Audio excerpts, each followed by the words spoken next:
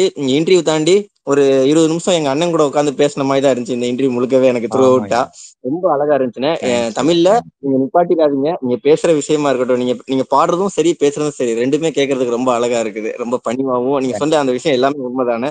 நாங்க தொடர்ந்து உங்களை தமிழ் சினிமால பாத்துக்கிட்டே இருக்கணும்னே. நிறைய வாய்ப்புகள் அண்ணனுக்கு வந்துகிட்டே இருக்கணும். அண்ணன் மேல நிறைய இடத்துக்கு போய்கிட்டே இருக்கணும். ஓகேங்களாண்ணே? கண்டிப்பா கண்டிப்பாண்ணே. எங்களுக்காக நேரம் ஒதுக்கி அழகா வேண்டுகோள்யா. நம்ம தமிழ்நாட்டிலயும் சரி மலேசியாலும் சரி இந்த இண்டிபெண்டன்ட் ஆர்டிஸ்ட்க்கு அப்படி அவங்களோட பாட்டெல்லாம் ஹிட் ஆகலையும் சரி வெளியாக்குனாலே அவங்களெல்லாம் கொஞ்சம் இந்த மாதிரி இன்டர்வியூ எடுங்கய்யா. சோ உங்களோட வியூவர்ஸ் மூலியமா அவங்க கொஞ்சம் பாட்டு ரீச் ஆகும் இல்லையா? கண்டிப்பா சரி கண்டிப்பா. ஆனா நீங்க சொல்லிட்டீங்கல்ல, கண்டிப்பா நாங்க எல்லாரையுமே இன்டர்வியூ எடுக்கிறோம். இந்த மாதிரி கலைஞர்கள் கிடைக்க ரொம்ப கஷ்டம். ஏன்னா நான் மட்டும் வளர்ந்தா போதும் அப்படின்னு சொல்ற காலத்துல என் கூட இருக்கிற எல்லாருமே வளரணும்னு நினைக்கிற அந்த கலைஞர்கள் இருக்கும்போது கலை இன்னும் வளர்ந்துகிட்டே இருக்கும். அப்படியா பார்க்கும்போது அண்ணன் ஒரு பெரிய இடத்துலதான் இருக்கிறீங்க. கண்டிப்பான நாங்க எல்லாரையுமே எடுக்கிறோம். தேங்க்யூ. நன்றி. Thank you so much. பை பையா. ஓகேண்ணா. மிஸ்டர் கோல்ட் சன்ஃப்ளவர் ஆயில், அளவிலும் தரத்திலும் நோ காம்ப்ரமைஸ். அக்ஷய திருதிக்கு பிரின்ஸ் ஜுவல்லரியில நீங்க வாங்கும் ஒவ்வொரு 8 கிராம் தங்க நகைக்கும் 2000 மதிப்பிலான தங்கம் இலவசம். வெறும் 1000 ரூபாய் செலுத்தி இன்னைக்கே கோல்ட் ரேட்டை லாக் பண்ணுங்க. குறைந்த விலை, நிறைந்த தரம், தங்கள் தேவைகள் அனைத்தும் ஒரே இடத்தில். ஜெயச்சந்திரன்.